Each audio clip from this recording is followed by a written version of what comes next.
Hi, today I'm going to share with you how I make my banana ice cream. Ever since I posted about it, everyone seems to be interested in it, and with the nice weather here, I think it's a great recipe that's dairy-free and one whole ingredient, which is a banana. So first, you just want to have nice organic, preferably organic bananas.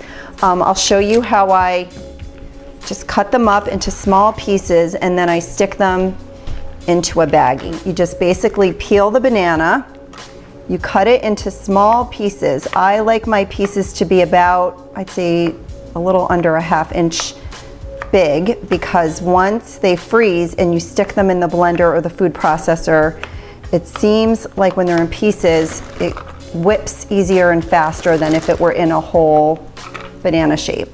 Let me just cut them quickly. This is an easy thing that your kids can help you with.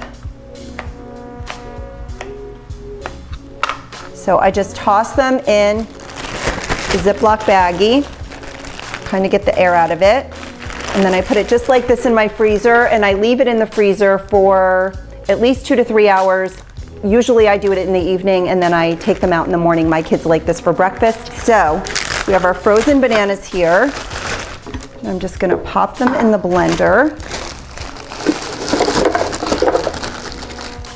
So all I do is hit blend.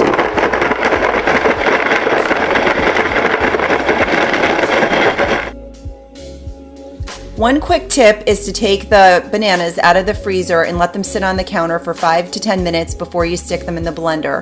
That way they're thawed a little bit and they blend easier. So as it starts blending, it actually starts to whip.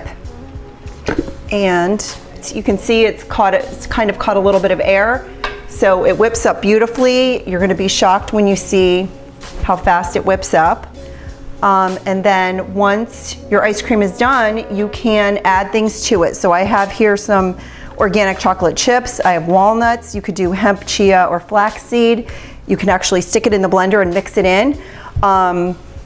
Depending on what you put in it, my daughter likes this for breakfast. She has some nuts. It gives it some great protein to the fruit. But it's a great treat. And you can see here how beautifully it whips. It makes a great base to add something to it or to just eat plain. So you could have it for breakfast or as a snack. I'm gonna put some chia and hemp and flaxseed on that. This is a great way to get potassium, fiber, nutrients, vitamins very easily. Tastes like dessert. There's absolutely no dairy and it's fabulous for you. And then I always say, to your health.